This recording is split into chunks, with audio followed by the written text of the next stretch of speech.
Greetings folks, my name is Anto. Welcome to a live stream. Before we dive into doing much of anything, I want to double check that you can all see me and you can all hear me, because it's been a while since I've done this on YouTube and I honestly can't remember whether I'm doing everything right.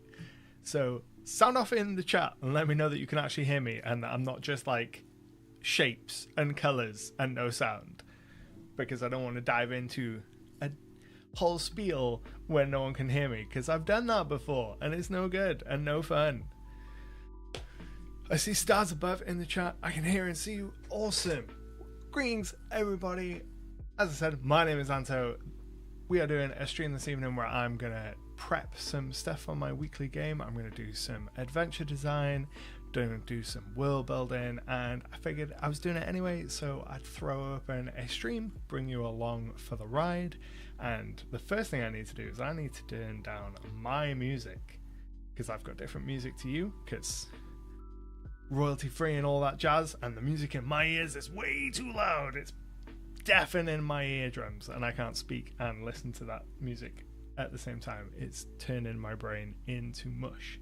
Second thing I need to do is figure out a way to make the chat bigger, because you are so small in the little monitor that I've got up here. I have to be like an old man to see you. But while I figure that out, as I said, this evening we're going to do some adventure design, we're going to do some world building stuff, we're going to continue developing the Jewel Cities of Talabar, which is my current homebrew campaign setting, which I've been building out for the last couple of years, primarily through live streams, just like this one. So throughout the evening, get involved, get into the chat. If you have ideas, have questions, have suggestions, I want to hear all about them, all in the chat. There's going to be a whole bunch of stuff coming up on the screen. I'm going to be showing you my Legend Keeper, some behind the scenes stuff with that, as well as the process that I use to plan out sessions. So let me quickly figure out if I can make the text in the chat bigger. I don't actually think that I can, which is really frustrating. So I'm just gonna have to be an old man and stare at the screen and squint, but that's fine. We'll be fine. So if I switch to this screen, hopefully you will be able to see my desktop view. So this is the main view of the Jewel Cities of Talabar.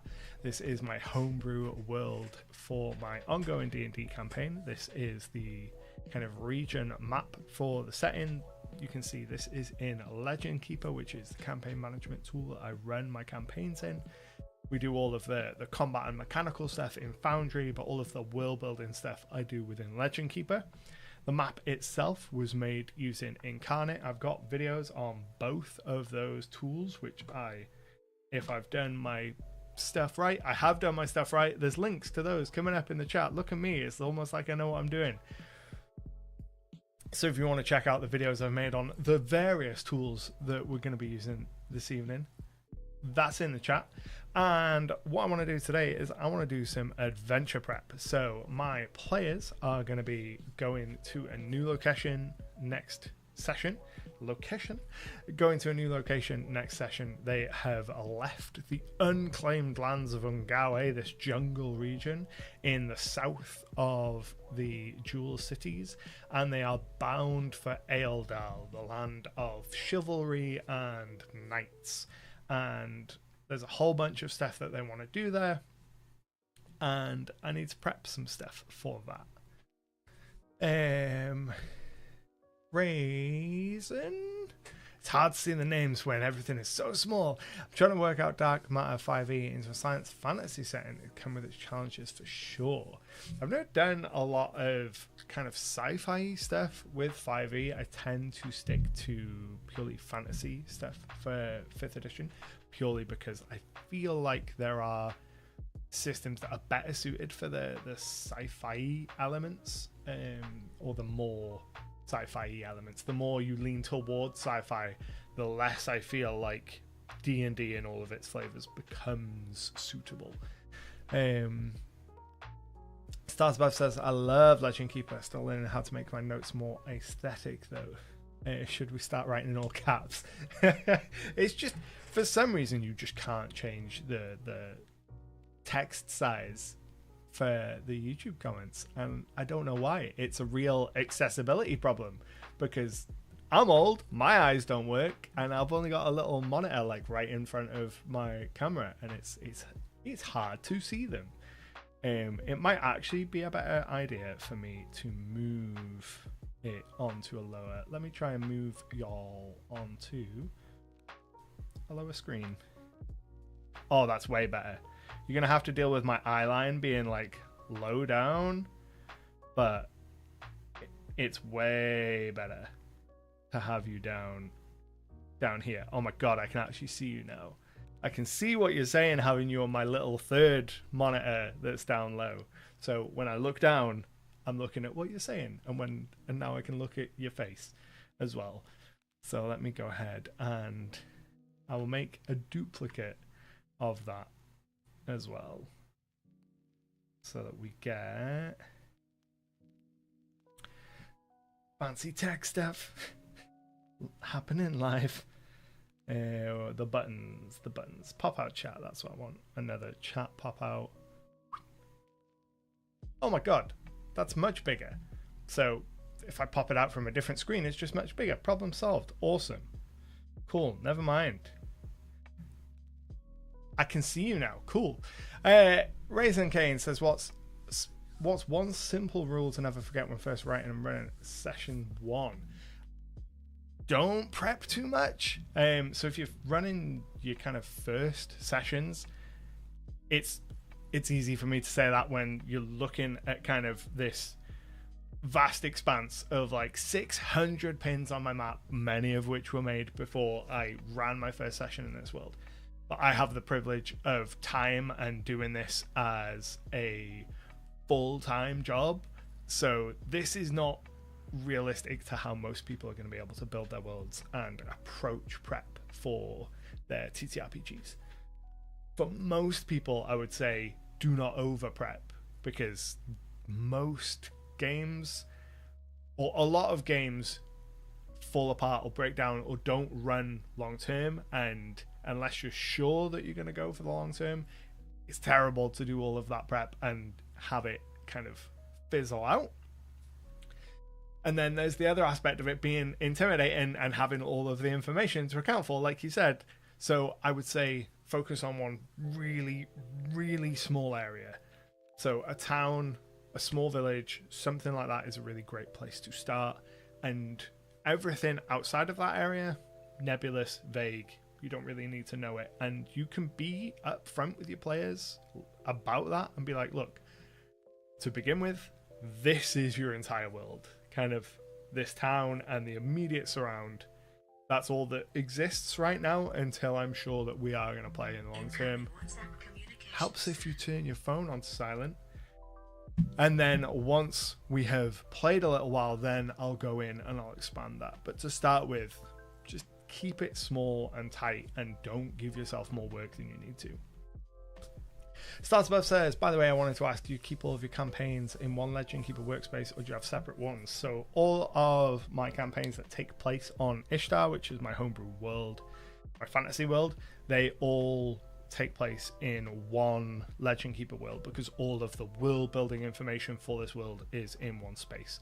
I have multiple projects for different kind of genres and games, so I have a separate one. Things like a Traveller game, or things like a Call of Cthulhu game, things that aren't tied to this world, separate Legend Keeper projects. But if it's tied to this world, it's in one place, and then I run multiple campaigns through it. So if I jump over to the Adventures tab, you can see I've got a previous campaigns bit where I put all of the information for the sessions I've run for previous campaigns. So there's a couple of like subdivisions in there where I keep all of the campaign information for older campaigns in there, and all of my session prep and stuff for that in there. But all of the world building information is kept within the one project and kind of readily accessible at any one time.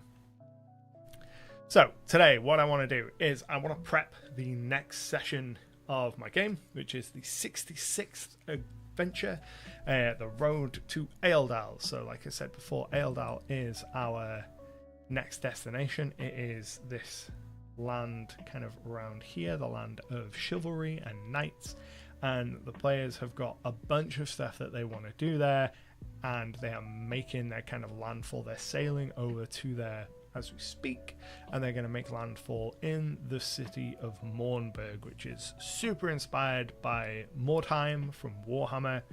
There's a lot of kind of grim dark vibes to this city, and I want to do some prep. So this is my adventure prep template. This is one that I recently built out to kind of reassess the way that I was doing my adventure prep, because I'd really fallen off with the way that I was prepping and keeping notes, especially. Welcome in, Flint Fireforge, lovely to have you here. I'd really fallen off with how I'd been keeping notes, and I wanted to reorganize the way that I keep notes, make things easier for myself, and I'm going to make a video talking about this more in depth next week probably. But this new template makes keeping notes for myself much easier, because my players don't keep really any notes, so it's all on me, and if I forget something, it is lost to the sands of time. Like, there are a couple of things that I have forgotten because I had a computer error, which meant that our Foundry instance got wiped between backups, so we lost a couple weeks worth of stuff, and I just have no idea what that stuff is. And there's a couple of items that the players are carrying that I know that what the item name is, and it's a homebrew thing, but I don't know what it does. Like, one of the players has got an indecipherable treasure map, and that's what it is called. But I don't know what that treasure map is supposed to be for, because the notes for what it's supposed to be for was in Foundry, and Foundry got wiped, and I didn't make a note of it in Legend Keeper, and it's a whole thing. So I remade how I do all of my notes to make my life easier. And one of the things as part of that is kind of at the bottom here, we've got a bunch of questions. So where did we go? What did we do? Who did we meet? What do we find or learn, and what's our next goal? And at the end of each session, I fill in bullet points for each of these things to help me keep track of what things happened in the session. And then as part of what is our next goal, this template has tasks for the next session, which is a separate page that I go in and write out the kind of headline things that I need to prep for the next session. So things like figuring out what the curse for the bloodstone is, so they're carrying some bloodstone stuff that I know is cursed. I just need to figure out what the curse is. Making a decision on where the indecipherable treasure map was found and where it leads to, because I'm pretty sure it was found in one of two locations, but none of us can remember where, so I just need to decide and then figure out what is actually on it. Then I know they're going to go shopping next session, so I need to make a shop and make all the stuff involved in the shop. And then I know that they're going to attempt to break into the Royal Observatory and swap out the focus lens there. I know that's their next main objective, so I need to keep that in mind and prep some stuff for that for next session, which is what we're going to do now. Noxa says, when did you start broadcasting your prepping? I watched your old OneNote Worldbuilding playlist a year ago, and it got me started Worldbuilding. Now I have a year's worth of work in OneNote, thanks to you. That's amazing. I started broadcasting, doing live streaming stuff for the Jewel Cities back in 2022, summer 2022, I think, and we did sort of 6 really intense months of live streaming to get the world ready for me to start running this campaign that I'm in now. And then I've intermittently live streamed between then, but I am trying to get back into the habit of doing it a little more regularly. And I've got a whole bunch of stuff coming on the channel to try and do a lot more in-depth kind of world building stuff for my homebrew world, for Ishtar, because I've been running an audience survey lately, and one of the most common things people have been asking is they want to see more of the homebrew world, and it doesn't play well with the algorithm. Like, I put out a video being like, here's me spending 25 minutes talking about this weird obscure lore from my made-up world. YouTube just doesn't know what to do with that, so I've been trying to find ways to make that kind of content and not have to worry about the algorithm. And there's some announcements coming with that later in the week, but that's not what we're here for. We're here to do some world building. We're here to do some adventure prep. So we have all of those things. So we know that is Adventure 66. That was our last session. So we are on to Adventure 77. So create a new page. This is going to be Adventure 67. Arrival in Mournburg. And then we select our template, which is going to be Adventure template. And you see this populates it with our blank template. So our session date is going to be the 13th of the 11th, 2024. And then the very first thing that I want to be thinking about right at the top is who's getting a hero moment this week. So this is another thing that I've started doing really recently, is really actively thinking about which player I want to highlight each week and who I want to give some spotlight to make them stand out and shine and feel like an epic hero. So in last week's session, our party cleric Wrestle got to speak to his god and got a bunch of like lore information from his god. So this week it's not going to be Wrestle, but if we jump over into the city of Mournburg, so this is the map. This is based on a sketch map of the city of Mordheim from Warhammer, and the broad goal of the players is going to be to go to the Royal Observatory. They've been tasked by Clavo, the god of tricks, which is the god of the cleric of the party. They've been tasked by going to this observatory, breaking in and replacing the focus lens of this great telescope in the observatory with one that he has given to them. And this focus lens has been kind of cursed, so that anyone that looks through this kind of huge telescope is going to see grim portents, and they're going to assume that the world is ending, and it's going to cause all kinds of shenanigans that the god of tricks will really enjoy. So that's their task, to break into here, swap out the focus lenses in this observatory. So a kind of a reverse heist. So I think in terms of who should get the hero moment, that should absolutely be the party rogue. So the rogue needs to get the hero moment, breaking in. And in terms of how we're going to tie that to their backstory or critical character details, I'm not necessarily going to tie this to the rogue's backstory, but if they're doing any kind of heisting, then this is the rogue's time to shine. Then we go down one step and we've got a section for planning, some critical information. So anything that I need to make sure that I am conveying to the players in that session needs to go in this box. And then we've got a section for me to list out any NPCs they're going to meet and any loot they're going to get, as well as some links to ongoing plot threads, the link to the information on the players, so that has information on their background, kind of their kill counts, a bunch of other stats, and then a link to the items that the party want. So I periodically get them to list out items they're interested in getting, and then I tell them to give me a list of the items that you want to see in kind of dungeons and you are interested in finding out in the world. And then I keep that list on hand, because then when I'm making loot for sessions, if there's anything that would naturally fit into this, it's a really easy way to tie that in and be able to give the players things that I know that they want, things that I know that they'll use, and still be able to tie those things in together. And then we've got those questions right at the bottom, the where do we go, what do we do, who do we meet, etc., etc.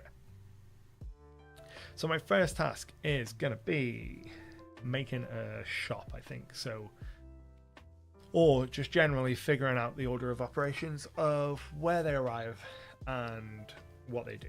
So we want to look at the main map. So Mournburg is vaguely coastal. It's kind of near the coast, and then there's a river that flows into it. So they're going to be arriving by river, I think. I might need to flip this image. I may need to go into this and flip it, because I don't much like the idea of them arriving right next to the manor, although that could be a cool visual, them kind of arriving under the peasants bridge and having to like go past the towering, imposing manor, and then docking somewhere. Is we need somewhere for them to dock. So there's a dockyards down here. Is that a watermill? That doesn't need to be a watermill. Why have we got so many watermills? Definitely don't need so many watermills there. Do we have a generic location for dockyards? We do. So we place our generic location for the dockyards there, and we open this up. You can see that this is a pretty empty page. And the way that my generic locations work for these pages is they are all based in the secret tab in Legend Keeper and based on expands. So here we go into Mournberg. Completely forgot how to spell there. So when I come to run something within here, helps if you can get it to play nicely. Expands inside secret blocks can be really, really finicky. Sometimes you need to just give it a little bit of text around it so that it doesn't freak out.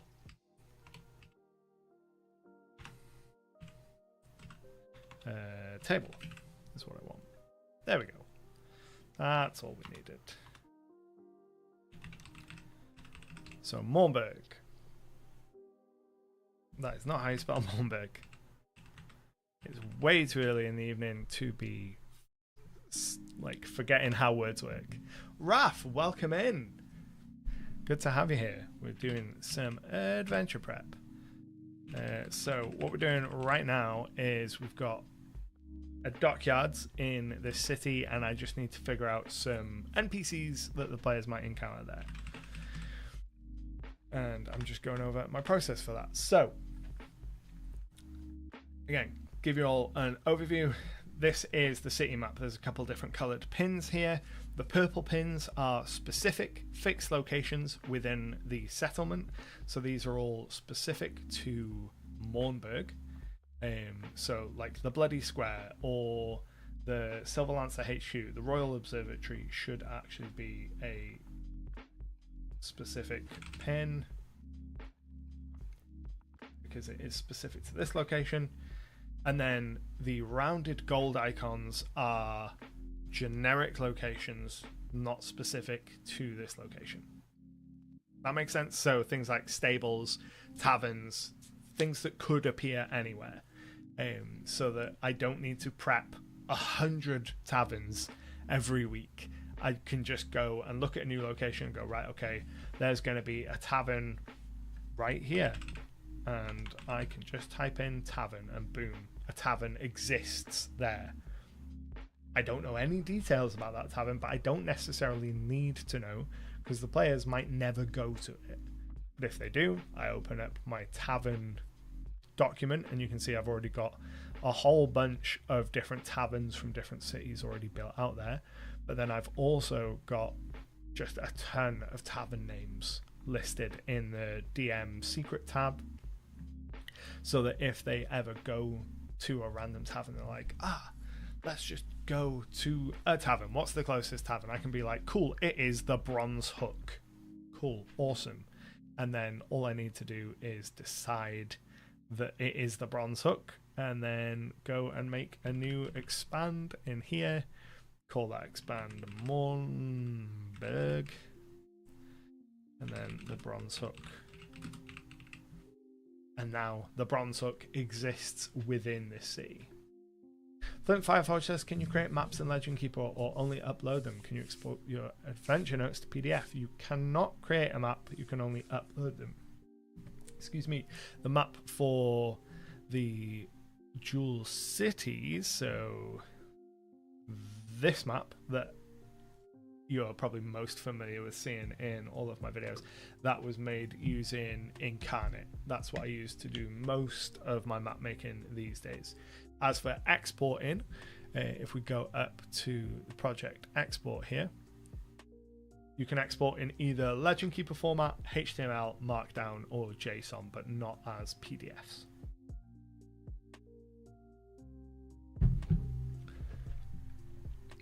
So we know the players are going to arrive at the dockyards.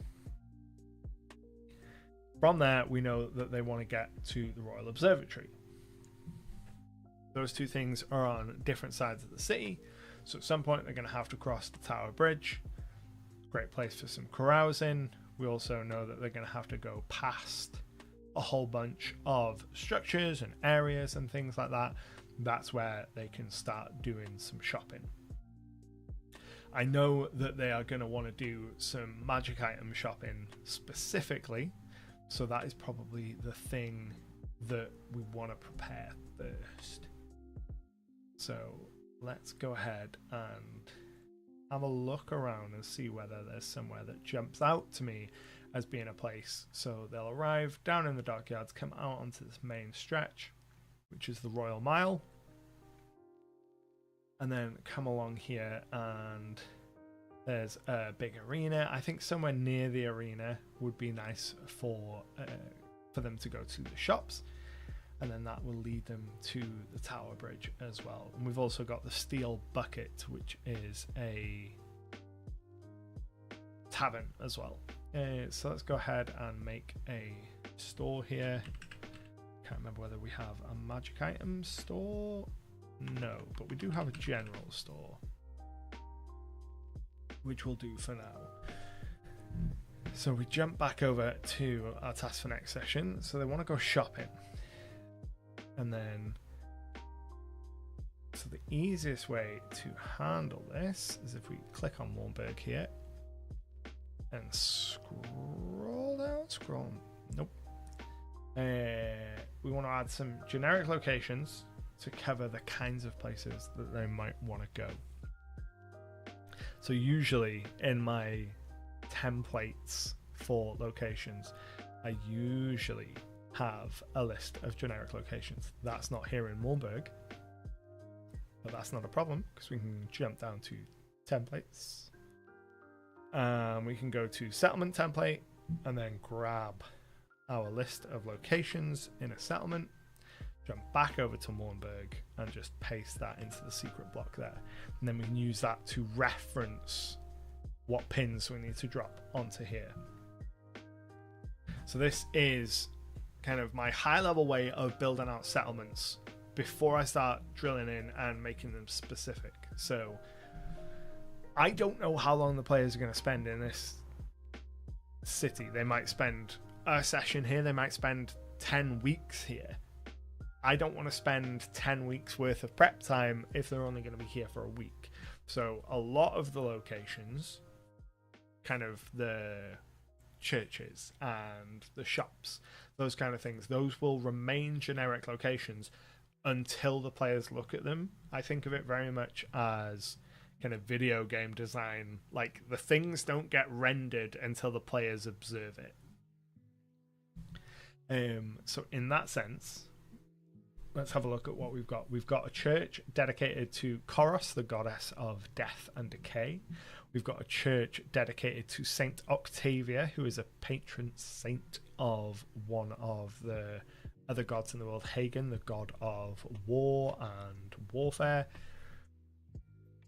We have the HQ of the Silver Lancers, which is a faction within the world. We've got a couple of general stores, a watermill, a couple of taverns, the arena, the Bloody Square, some stables. So we want to start adding. We have a jail in the Mornburg Bastille. We have a courthouse, parliament kind of thing in the city. We don't have any barracks, but we do have the Silver Lancer HQ. We've got an alchemist. Let's get an alchemist on the go. So where would we put our alchemist? I think that our alchemist will probably want to be somewhere the players are going to go past, and I think we're gonna put the alchemist right on the way to the bridge and kind of have them be peddling the wares right out in front of the bridge there. And then what have we got next? We've got herbalists, spellcasters, and occultists. So definitely are going to want some occultists, and I think that the occultists are probably going to be in one of these buildings around this crater, which is known as Mendax's Reckoning. That's part of the lore of this location. Big old rebellion. There was a demon. The demon kind of exploded, created a crater. There's a whole load of kind of like demonic energies and things going around in this particular region, and it's kind of a slum now. And I like the idea that there's an occultist who's studying this region. So just somewhere down here there's going to be an occultist. And then we also want someone who can offer spellcasting services as well. So we'll have a look at the map, see if there's any kind of towers, which there is right here. So some kind of wizarding tower. So a spellcaster. And then we go back to our list of generic locations. We've got some churches, we've got some stables. There is a church and a graveyard. There is no morgue and there is no doctor. So we probably want to put those things in. We will make this down here a hospital, which we don't have a generic location for. So we are going to make one.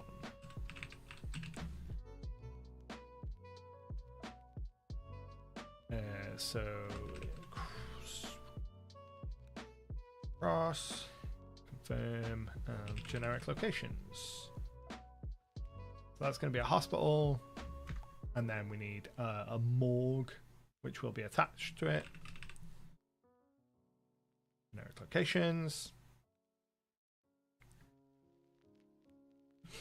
And then we need a blacksmith. I like to place my blacksmiths near rivers, so they've got access to water sources for the quenching of their materials.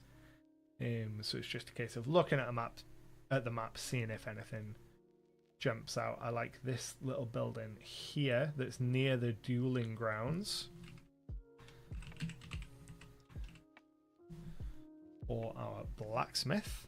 And then same for a Fletcher's. And then for a tailor, I like the tailor being over by the Parliament in kind of the more rich aristocratic area. So we'll put that a couple streets over. And then same with some restaurants. And a theatre. We've got a building here that is kind of rounded and we don't have a use for, so a theatre would be ideal for that. Grocers I tend not to add. Doctors, we've already got a hospital. Brothels, those I tend not to add unless the players start going looking for them specifically. Bathhouses are another thing that I will just kind of put down if the players go looking for them. Libraries are usually something that I will put down specifically because the players do like looking for libraries. So I'm gonna put library here, and where these things are really does not matter for the most part. And then we've got some kind of brewery which can go along the water's edge here, and then carpenters, banks, post offices and butchers. We do want a post office because if the players want to send any kind of information to any of the NPCs they know, we want to know where the post office is, and that gives us our generic locations. So with that information, I'm going to be able to put the players down in this city and allow them to move around and describe locations to them. Obsidian says Mercenary Guild House. So there is already not quite a mercenary guild, but a free company, the Silver Lancers. They have their headquarters in this kind of enclosed state house within the walls here, and they are responsible. The Silver Lancers are kind of the standing army of this nation. They are a free company who have been employed by the state for a couple hundred years, and they've been kind of solely contracted out by the state for that whole time. And they are going to be kind of an antagonistic force to the players as the players are trying to pull off their heist in the Royal Observatory. Again, we've got the kind of manor of the lord of this land, so the Halvar Manor. So that is the home of Viscount Brish Halvar, who is the Viscount of Mornburg. That's about the only information we have now. It's the only information we really need at this point, because we can use contextual information to build out things on the fly if the players decide to go and prod at that particular point of interest. And that's the way that I do a lot of my world building for this, is it's placing down pins with very little information to them just as a jumping off point to use as a source of inspiration. So most of the pins that are on this map and on the world map don't actually have much, if any, information other than the name. They are there purely for me to go, right, here's where this thing exists in the world, and I can use its proximity to other things as well as the context of where it is and what's around it and the other things I know about the world to start building a story around it really quickly. So I know nothing about Brish Halvar, but I know that he is the Viscount of Mornburg, and I know that Mornburg is a grimdark city that is kind of living under kind of residual oppression. I know that it is a very downtrodden place, which means that he's probably quite a hard man. So on the fly, I can make a lot of decisions about his character that would fit within this city because of the things that I know about it. Same with a lot of these points of interest. You know, what does an occultist look like in a city that was once kind of almost destroyed by cults? You know, that person is probably operating on the down low. They're probably not very friendly with the local law. They're probably trying to do a lot of their experiments and a lot of their occultism quite secretly because they know that the people around them aren't particularly down with the occult.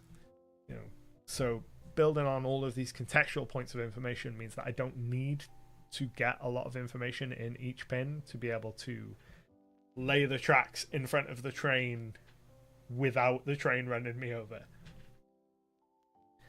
But one thing that we do need to do is come up with a general store or some kind of magical store where the players can go and buy items and get their stuff, because that is going to be one of their main goals for the next session, is doing some shopping before they do this heist. And they specifically want to go and shop before they heist in case they get run out of town. So we need to figure out who is going to be running the shop, what the shop is. I know where it's going to be. It's going to be right here. So to figure out what it is, I'm going to jump over to my DM screen. I've made videos about this on the channel before.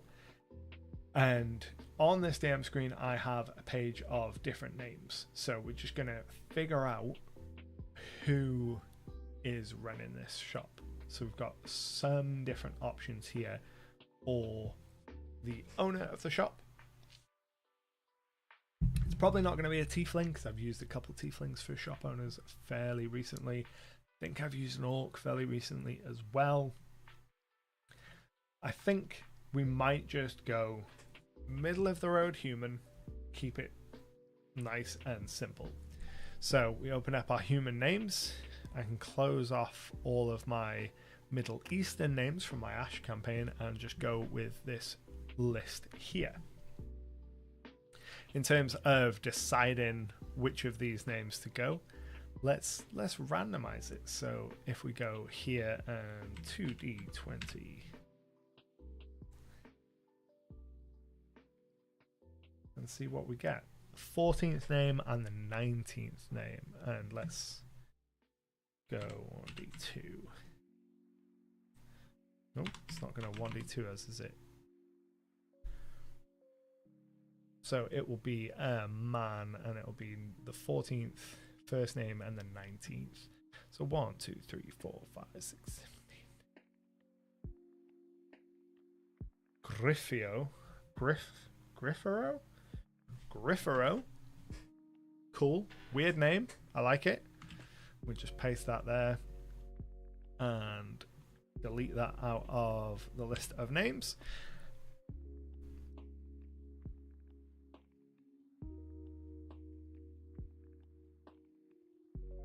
And Falk as... I think Fallen Bridge works better, so we'll use that. So, Griff Hero Fallen Bridge doesn't sound superhuman. It sounds much more like a kind of fantasy race. So we may end up going with something else, but that is not a problem. We'll remove the dice expressions, and then we just need to... I kept misreading Griff Hero as Griffio, and that makes me think of Rufio, and I actually like Rufio a lot more.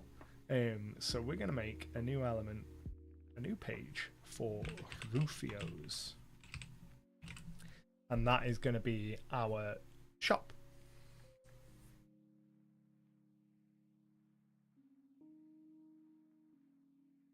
Excuse me. So we want coins as our icon. We click on this, and then we have a shop template which we will use, and then get rid of that, get rid of that pin, and then make a note here that the owner is Rufio Fallenbridge. Could be a Griff from Spelljammer, hippo person. Hot take, I'm really not a fan of the Griff. Like, not a fan of the Griff, and not a fan of the Loxodon. Something about hippo people and elephant people just give me like the DM ick. And I don't know what it is, because the vast majority of the other species I have no issues with, but those two specifically, it's just something about them. They never appear in my campaigns. The Loxodon specifically is like the one ancestry that I always say to my players, like, you are not allowed to play this. I usually give them like incredible free reign to choose pretty much anything, but Loxodon's the one that I'm like, no. Welcome, Bob. Good to see you. We are currently building out some shops in a city, the city of Mornburg. So we've got Rufio Fallenbridge, not Fallenbridge. I don't want this guy to look like Jimmy Fallon. So what's this guy going to have? He's going to have at least common and uncommon items. I need to decide whether or not he's going to have rare items. So typically in my campaign, players can buy common and uncommon items from shops. They cannot buy rare items most of the time. And that is why every time I make a new shop, I have this page where I have to make the decision whether or not I have to decide whether or not they're going to be able to buy rare items. I think it would be kind of cool if he did have one or two rare items that he could maybe tempt them with. So we're going to put the max item rarity as rare. Griffs I agree on, but I like Loxodons. I have no idea why I feel that way. I have no idea why I'm so against Loxodon. Like, just something in my bones.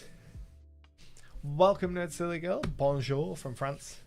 Discovered the channel with a stream of VOD from the Jewel Cities Worldbuilding last week. I'm quite excited for this one. Perfect timing.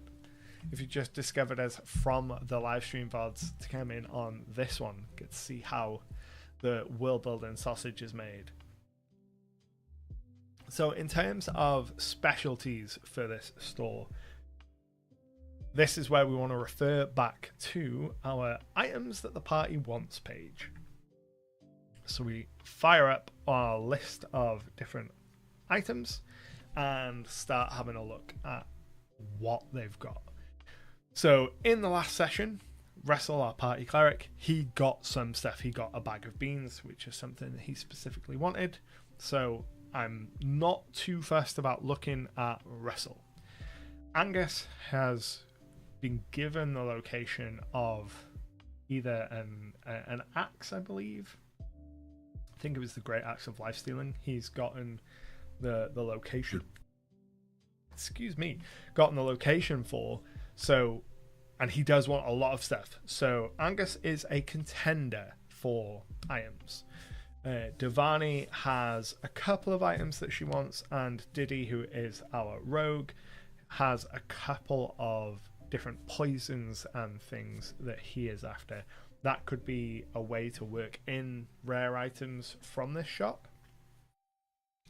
But I think that probably we want to go with Angus and lead him down a path of temptation. So this is a great time to start introducing rare items as a purchasable thing, but make the cost more than just gold. So yes, they'll sell you this item, but there's also some kind of cost. So for that, we're going to have to go back and have a look at the magic item pricing table. So we've got our rare items, which range in price from 350 gold up to 7,500, unless they're attuned, in which case it's a little bit more, or they're cursed, in which case it's a little bit less. So Angus wants braces of defense, legendary tattoos, cloaks of displacement, gauntlets of flame and fury, lifewell tattoos, the ring of regeneration. I got a feeling the ring of regeneration is the least disruptive of the things that he wants. I think it just gives you kind of magic items over time, right? Magic items over time, HP over time is what I'm thinking of. Ring of regeneration. While wearing this ring, you gain 1d6 hit points every 10 minutes, provided you have at least one hit point. If you lose a body part, the ring causes the missing part to regrow and return to full functionality after 1d6 and 1 day if you have at least one hit point the whole time. That's interesting, because if he's wearing that ring, I almost guarantee he will only retain the first half of the information from that he gets 1d6 hit points back every 10 minutes, and not that it regrows limbs. So it could be quite fun to chop limbs off and then be like, oh no, you're fine, your ring will regrow the limb, and he have that moment where it has that disconnect. So I actually think that maybe Rufio should have a ring of regeneration. That could be quite funny. So it has a ring of regeneration, and he's gonna want something, as long as that's not the limb that's cut off. Exactly. So Rufio is gonna want something. What is he gonna want? Turtle Nerd says, you've probably answered this before, but do your players have access to your Legend Keeper as well? They do have access to the Legend Keeper, which is why you will see me a lot of the time building out stuff in these purple secret blocks. So even when I set pages to be secret, so that the players shouldn't be able to see them, I still assume that the players will always be able to see the page itself. So anything that they shouldn't be able to see, I always put inside secret blocks.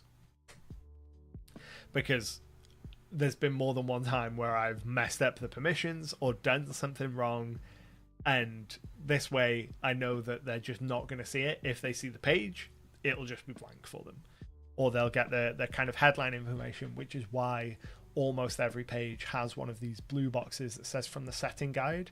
That is assumed world knowledge that they don't need to ask me about. Their character will either already know, or when they arrive at a location or a place or start investigating it, they'll find out that information kind of immediately. Bob says they want an item to be found or someone rescued. I was thinking that potentially some kind of item being found.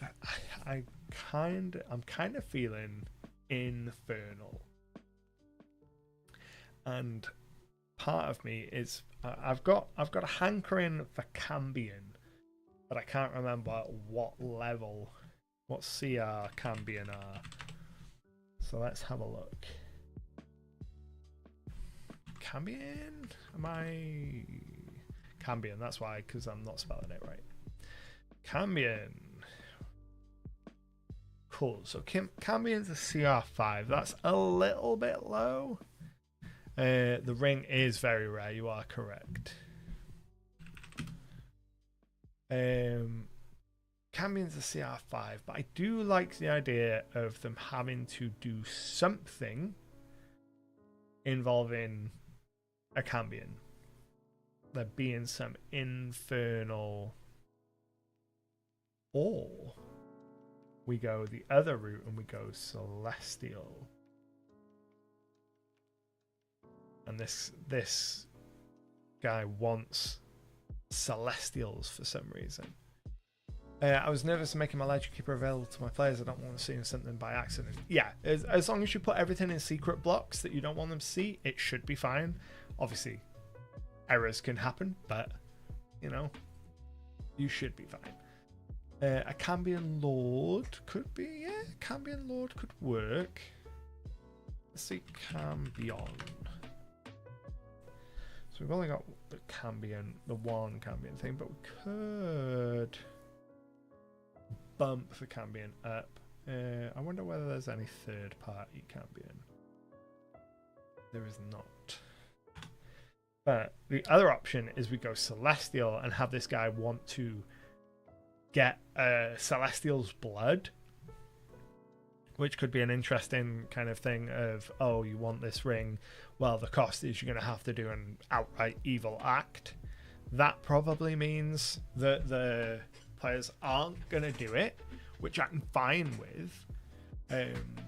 I'm fine with them having items that they want, but them not necessarily being able to get it. They could get it if they want to go and, you know, capture a Celestial and drain it of its blood.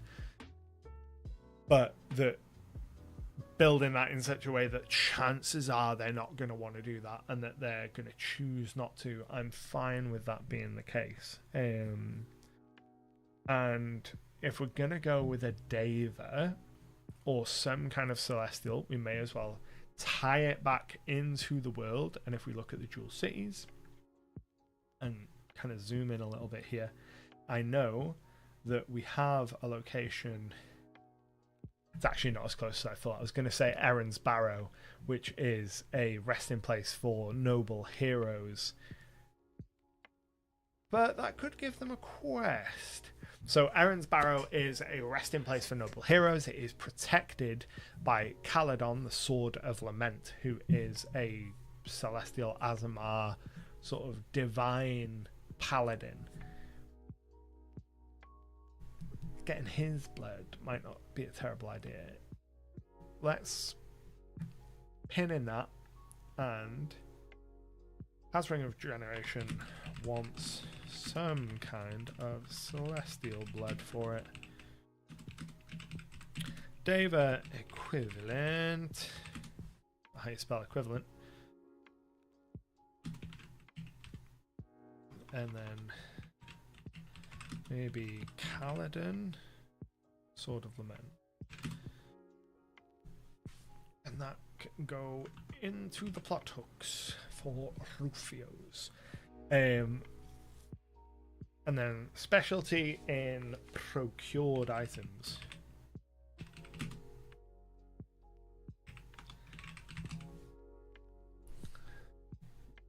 And I like the idea of this being like a mustache twirling kind of guy. Maybe someone who has made a deal with a Cambion.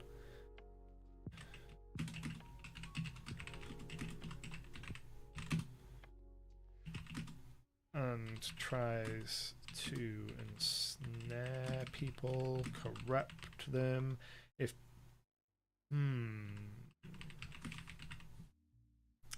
If he's corrupting them, it won't be a Cambion, it would be a demon. And it would be a demon of Pravis, which is the god of corruption and is tied to the backstory of this particular location, which was wrapped up in a whole bunch of conflict relating to Pravis the Corruptor. Whole bunch of shenanigans. This guy is on the down low part of the corrupted cult. I was thinking he could deal with the devil at first, but given this location's ties to the cult of corruption, I like the idea of him being a secret cultist of corruption. So this city is so like grimdark and run down because in the past it was almost taken over by the herald of the god of corruption, Pravis. His herald was called Mendax the Defiler, who had a real like Nurgle flavor to him, caused physical corruption in exchange for power. And I like the idea that this Rufio is kind of a cultist that worships at the cult of Mendax. Is a Mendax cultist. Cool. So we know the location is Nuremberg. And then Rufio. Fallen Bridge. Mustache twirling. Human male. Where did I design a city map? This is a sketch map of the Mordheim map from Warhammer. I believe it was made for the video game, the Mordheim video game, and I kind of just spliced it together and messed with the kind of colouring and levels, and then maybe flipped it. I honestly can't remember, and then slapped a new name on it. So I don't take credit for the map itself. So we've got the shop that they're going to go to. We've got a lead for an item that one of the players wants, because again, if we go back to our adventure planner, items the players want is an important thing. So NPCs, Rufio is going to be an NPC. Loot the Ring of Regeneration Potential is going to be one of those options. Then we know that they are going to go and try and break into the Royal Observatory. So they need to scout out that location. So clicking on that, this is built on the ruins of a former church to another god. This site is now used by engineers of the Order of the Silver Lancers to observe the stars in search of portents.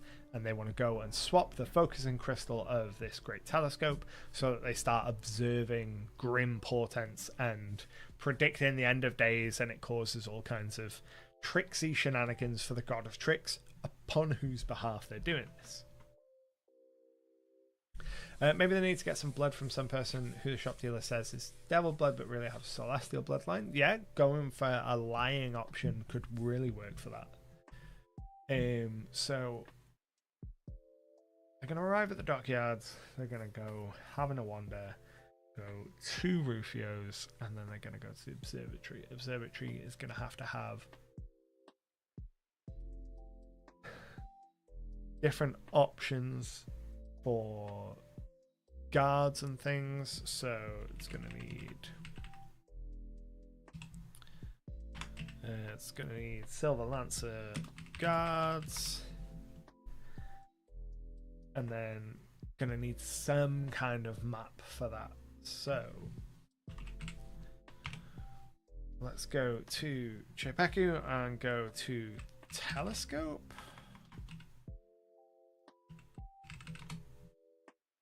Nothing for that. Observe. Mountaintop Observatory. This would be what I want, but I don't want it on top of a mountain. But it does have an interior map, so that gives us some interior maps for that. Cool. So we can jump back over to Mornberg and drop down drop down the link for that, so that when the time comes I can go and grab at least that interior map, so that when they get to the observatory and they want to actually swap it out, if things go south and we need to have a combat right there and there inside the kind of telescope room, I've got a couple options there. And then observatory, Salt Plains Observatory. So this is much cleaner than I would like, but we do have multiple options, so we might be able to find a version that's a little more grimdark. That's a bit too grimdark, I think, but the nighttime version could work really well. So they will probably do this during the night, and that should work quite well. And we've got a couple of different options. That's out in the middle of space, so that won't work, but the two night versions will work pretty well. Hector says, anyone else find the audio quite low? It shouldn't be. Let me have a quick listen on my end and see how things sound for me.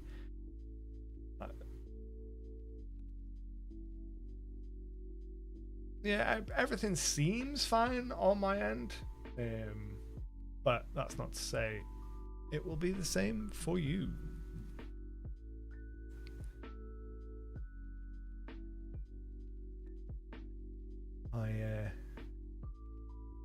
As we get deeper into the streams, I do tend to become more subdued. So a lot of the times we set the levels kind of for my introductory projections, and then the longer we go, the less energy I have and the more sleepy I get. So we want to put a link to our other. So we've got our two maps, exterior, interior, to play around with.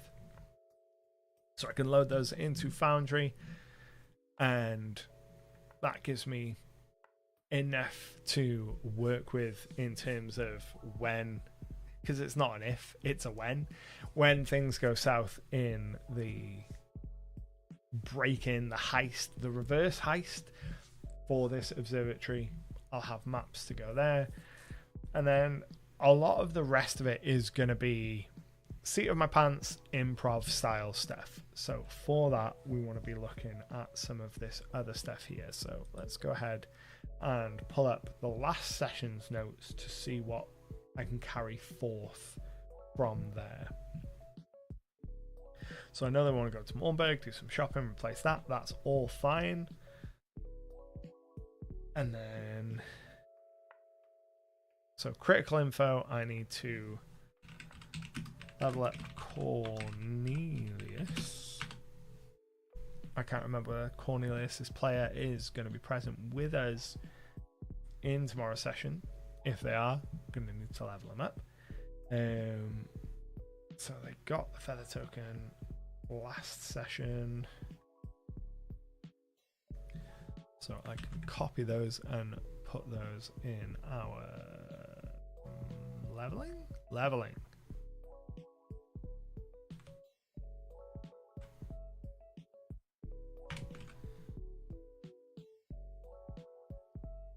So in my GM screen, I have a page for leveling, which has information on the starting goal per level, as well as the sort of rough goal that they should be in per level. And I keep a list of the magic items that they've accrued so far. I haven't been as up to date on that as I should be, but I try and keep up to date with it just so that I've got an idea of whether or not they've got enough magic items as they're going through. So we know what the reward for this is going to be, so that can go into the loot section here. So after they have replaced the focusing crystal within the observatory tower, their reward is going to be the Horn of the Handsome God. So this is a Horn of Endless Maze, where all of the summons that it summons are mini versions of the God of Tricks Clavo, and they all look like him. It's currently being held in the Silver Lancers HQ. They don't know that, but once they've replaced the focus glass, Clavo will send them some kind of message or sign or appear to them to tell them that the reward they seek is within the Silver Lancers HQ, and then they may need to go and do another heist to be able to do that. Or we host it somewhere else and we have some kind of social situation, some kind of banquet. I like that a lot more, actually. Have it in Halavar Manor. Halvar Manor, which should be Halavar. Let's make that change to be wrong page. Have a look. Currently being held in Halavar Manor in Warburg. And then that gives us a chance to have, exactly like Bob said, a masquerade ball. It's been a while since we've had like a really social roleplay focused session. We've had a couple sessions recently that have been kind of one-on-one talking between like them and a god, or between a lot of themselves, or kind of interacting with creatures that they meet on the road. But it's been a while since they've had a lot of interesting characters to interact with in a big session like that. And I think the perfect place to look for as a starting point for that would be the short campaign that is in the new DMG, but I can't remember what it's called. It is, I can't even recall where it lives in the new DMG. Oh, there we go. Adventure examples, that's what we want. The Boreal Ball. So this is an adventure for 7th level characters. We'd be doing it for 11th level, but just this kind of situation setup hook, this page would be a good place to come to look at some suggestions of how to run some kind of masquerade ball and who are some of the people involved in that. So this is all very Fae interpreted, but it's a good place to start to look for a inspiration for that future adventure. But I don't want to get too in the weeds on that right now, because that's then, this is now. We've got maps, we have a general plan. You need a good live band for that. I do really enjoy incorporating music into the sessions. It's one of my favorite things about playing. Goop. Why? I love that you're still called Goop on YouTube, assuming it is you. You've totally derailed me with that. You're also going to get yourself all kinds of spoiled, so get out of it. Go on, get out. We're talking about you. I really enjoy using music through Foundry. It's one of the things that I enjoy the most about playing in VTTs. Is within Foundry you can set up like locational based sounds. So being able to set up like a masquerade ball, an encounter map of the masquerade ball with a stage for the band, and then having kind of proximity based sound for the band with the music playing. Really nice kind of immersive way for them to like interact with it. Born Johnny the Bard of the town. There is a location out in the Howling Badlands called the Flaming Halfling Festival, which is a take on Burning Man, and there are a bunch of different like joke acts, like Uzi Oozborn, and there is I can't remember the Slim Shady one. It's a lizard folk. Slim Scaly, that's it, a UNT. Marcus Slithers. Maze, the all halfling band that only plays cover country versions of Korn songs. And just a whole bunch of stuff. The players haven't gone up there yet, but if they do decide to go up to the Howling Badlands, I do look forward to them encountering the Flaming Halfling. So, we know they want to go shopping. We've prepared enough of the shop. We know who they're going to meet, what the motivation of the shopkeeper is. They're working with the cult of corruption. They're going to try and corrupt the party by offering them incredibly powerful stuff. And then they're going to go and try and steal from the observatory. We've got a couple of maps of that. Torben says, hello, you probably don't remember me. Followed you since you did one at Worldbuilding. It's good to see you start to do more. I've missed your videos. I've one question, why? Why what? Welcome in. But why what?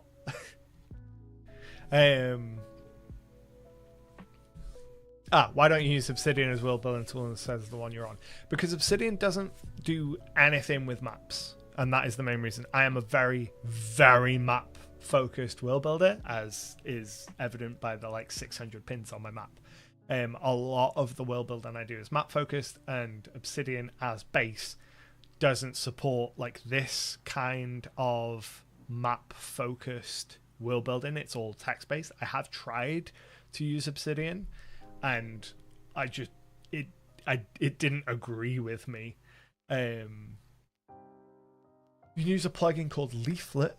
It's the first time I've ever heard Leaflet. I've only ever tried to use Obsidian base, and as I say, it didn't agree with me. I've tried a bunch of different world building tools. Legend Keeper is the one that I consistently come back to because it is the one that I have stuck with the longest. I've tried a whole bunch of other ones. I've tried World Anvil, that is like looking at just so much information all at once. And each time I always end up coming back to Legend Keeper because it just suits my style of world building much, much more. There are a lot of more pins than we left off on the VODs. We'd gotten up to 500 when we last kind of finished the last big block of VODs, and we're over 600 now. There's so many more plugins. You can do much more than you're doing and much faster. I am doing everything that I need to do at a speed that I am perfectly happy doing it. Like I said, I've tried Obsidian, wasn't for me. I'm perfectly happy with Legend Keeper. Wish it was easier to do offline. Yeah, I do wish there was a complete standalone version. I hope that as they continue to grow, it's the vast majority of the time that it has existed, it has just been like the one guy doing everything. Now there's two of them full time. I do hope that as they continue to grow, that eventually we get a fully standalone client. Torben, I'm not interested in links at the minute, thanks, or recommendations. Like I said, I'm happy enough with what we're using right now. So we have the observatory, which we've got a couple of map options with. We've got the interior for if and when things go terribly wrong with the heist, and we've got an exterior if things go sideways outside. And then we have our information on where to go from there. So what do we find or learn? The horn is located in Halavar Manor, so that is something that they will learn as a result of getting through this. Who will they meet? They'll meet Rufio. What do we do? They'll arrive in Moorburg, and then they'll probably do some shopping, but all we know for certain is that they will arrive in Moorburg. And where did they go? It will again be Moorburg.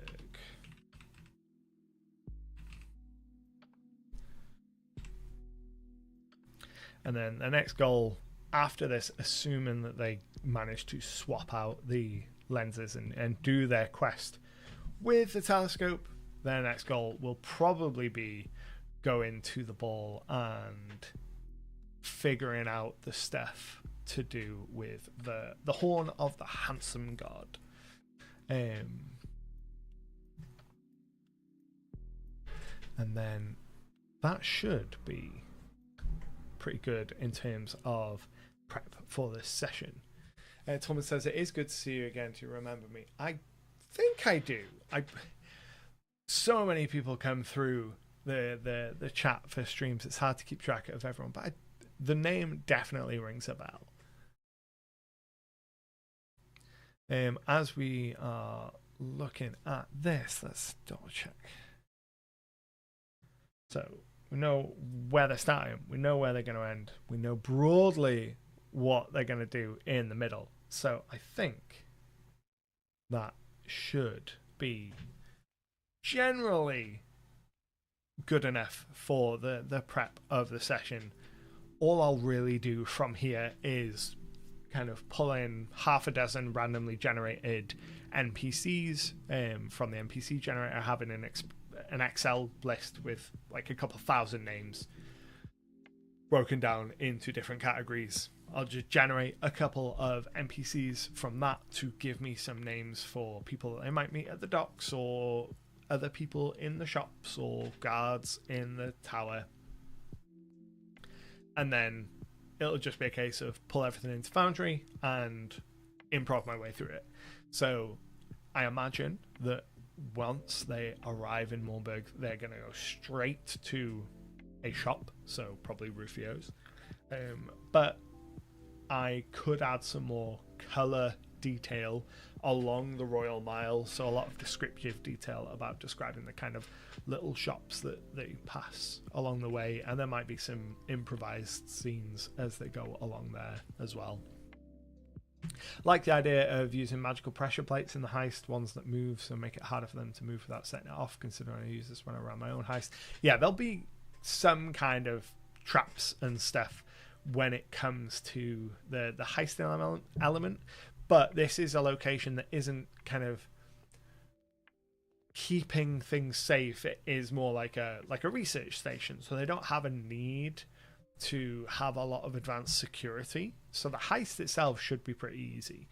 Like, this is mainly a thing for them to prove almost like devotion to the god of tricks, to move them further along the path of worship. And the act itself doesn't really matter, it's just the willingness to do it. So the town is mainly known for spending many years as kind of like a quarantine zone where this corruption, this Nurgle-esque corruption, was spreading through a cult, and the Order of the Silver Lancers kind of retook the city street by street. Some of that corruption did manage to escape, made its way halfway across the world if we jump over to the world map. So this is taking place kind of down here at the bottom of the island of Or in the Jewel Cities. Some of that corruption did manage to escape, make it onto a ship, sail across the gleaming sea, and came to land in the south of Ashk, and ended up in the city of Sahil, which is a city in southern Ashk, which ended up kind of becoming corrupted by this force, and that city ended up closing its borders, and the leaders of that city decided the best way to deal with this problem, this corruption that needed living hosts, was to perform a huge ritual that turned the entire city into undead, because if they didn't have living hosts, the corruption couldn't spread.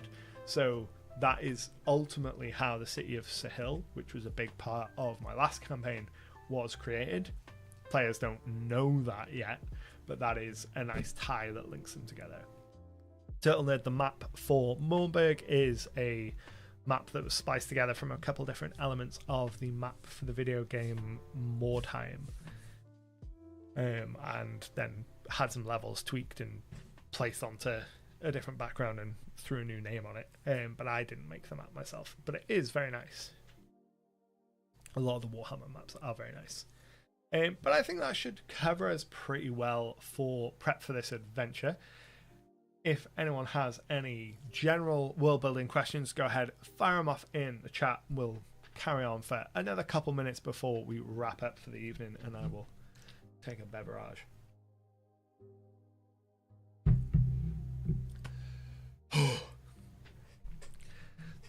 the talking for like 2 hours straight. My throat. Or for however long we've been going.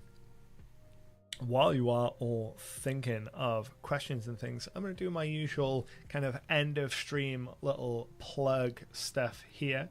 So the biggest thing that I want to tell you all about, and this will be kind of widely announced to the rest of the channel in a video on Friday, is that I turned channel memberships on like last week. Something that I've been doing an audience survey recently, and one of the most requested things is more content about the homebrew world of Ishtar. People want to see more deep dives into this world and everything to do with it, and they want to see like more campaign diaries and all of that kind of stuff, and that stuff really doesn't play well with the algorithm. I've tried many times in the past, and it's just not the kind of like sexy sensational content that YouTube likes at the minute. So I have re-enabled channel memberships, and that is going to be a way for us to really deep dive into some of these world building stuff, do some really in-depth world building videos, for me to go into some of the lore of this world. If we get enough members, I'm going to bring back the campaign diaries, where I kind of recap what has been happening in my campaign every week, which I have done in the past, which was a lot of fun, and the people that watched them enjoyed them. It just didn't perform well in the algorithm, and that's one of the unfortunate things about doing this as a full-time job. So much of what you do is dictated by the algorithm, which is super annoying. Torben asks, when am I going to stream next? That is probably, I might try and stream next Tuesday and try and turn this into kind of a Tuesday night thing.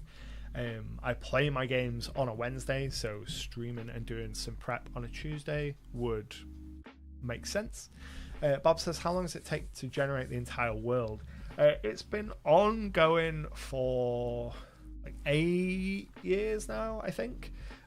So this version of the map is the most current one, and it has changed a whole bunch over the years. For the longest time, it was only like Valeroth that existed, and like this view was the entire world.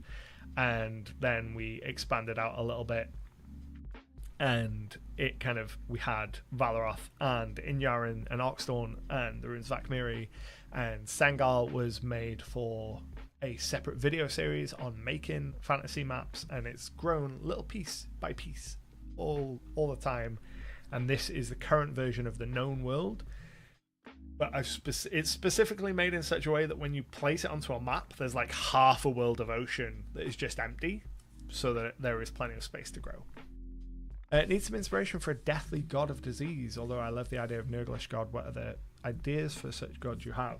So the god of that kind of god in my world is Koros, the mistress of decay, and she's much less a kind of evil god, as she is more of like a neutral, death is just a thing that happens. And in a fair number of places throughout the world, she is openly worshipped. Like in Ashk, there is a location called Mahit, which is like a big ziggurat city, if I can find it. It's known as the City of the Dead, and it's based on an old, I want to say 3rd or 4th edition map. So there's a big ziggurat and this golden tower, and there's a whole kind of cult dedicated to the goddess of death here. A lot of the labor in the city is done by skeletons and zombies that have been raised. The living in this city, as it's in the middle of the desert, kind of rely on pilgrims who bring water and kind of supplies across the desert to them and stuff.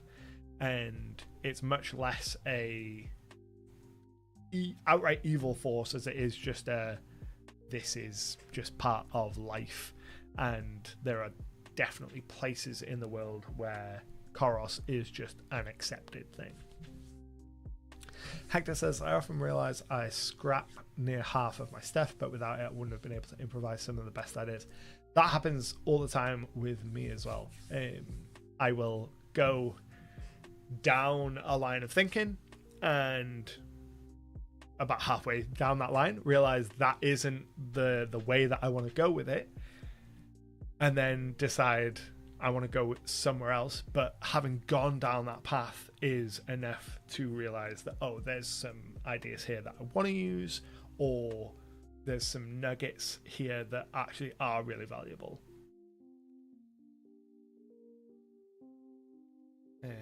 I am also going to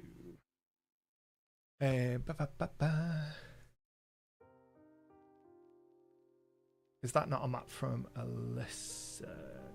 Correct. So there are elements. You may be thinking of Alasia.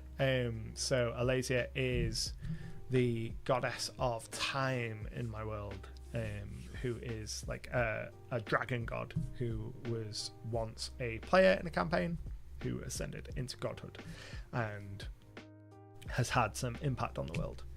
Sengal south of Talavar before, quite possibly. The positioning of things has changed in the world map multiple times throughout the iterations and throughout the versions, and that's one thing. As the artist that makes the map, I'm not sure who did the map with the pyramid. I can't remember off the top of my head. In terms of the evolution of like the world map of Ishtar, it has changed a whole bunch. So specifically kind of like the latitudes of places have changed, which has caused some problems when it comes to like setting out climates and stuff. Like when you look at it in certain contexts, you're like, why is there a patch of like desert in the same land, like latitude or longitude, whichever it is, that's kind of in the same band as other elements. So it has caused a few minor issues, but I'm pretty pleased with where kind of like the known world is at the moment. There's enough scope to do probably a lifetime of adventuring, and I've left things vague enough with the Endless Ocean and the fact that there is just kind of a whole side of the world that we just don't talk about, so that if I want to expand it, or if I start making published products involving the world, then there's room for other people to be able to have their own little sandbox to go and make stuff as well. And that's something that I try and build into each of the regions as well. So like in Valen, there is the Wilds, which is a big section that doesn't have a centralized government, which allows for a lot of kind of make up your own stories, play your own way. Same within Talavar. Talavar is the land of 1,000 crowns. There is huge swathes of this land that is kind of unincorporated, unoccupied by any one nation, which gives kind of a lot of scope for potentially other people to come in and make their own stories. Also, ignoring climates, because magic can cause anything, is really useful. I do find trying to stick to real world climates and stuff to be really useful, though, especially when starting out, because it makes following along the path of kind of real world geography can lead to some interesting stuff.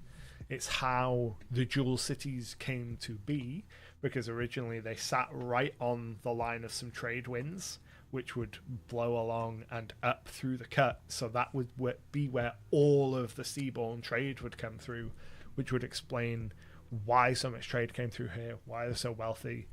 Then when you add on, if you add in a whole bunch of natural resources here, this place becomes super wealthy all of a sudden, and there's a reason to want to focus in on this place.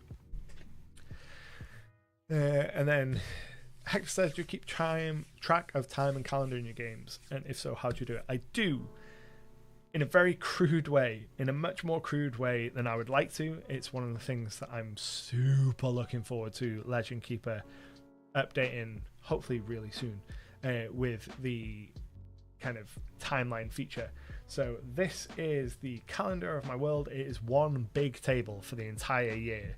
So I keep track of my session notes in the kind of day notes for the year. So we have the days of the year, the month, the day of the month, the moon cycle, and then the events. And this is a blank template. So if I jump onto the blank one, you can see that I've got some days, some observed holidays in there, like Fool's Day, for example. And then this is my page for the year 1165, which is our current year.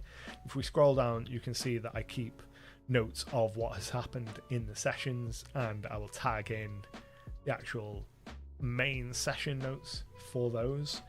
Sometimes I'll paste in pictures and, you know, make notes that they've been traveling by ship and here's what's happened.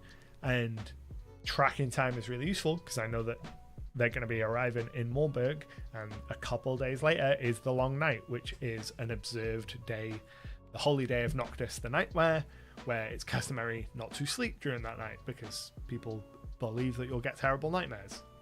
I want to be aware of that for the next couple days in game because that could come up. For one of my campaigns, climates are based off the god's realms and influence. The god of winter holds the ground in the north, hence winters always come from north. I really like tying the gods into the world. It's a lot of fun. Excuse me. I think we are gonna call it there. We just hit 10 p.m. here in local time. I think we made pretty decent progress for planning for the session.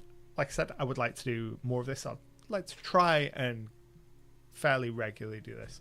We'll aim to do this on Tuesday evenings, kind of spoonage required, like I alluded to.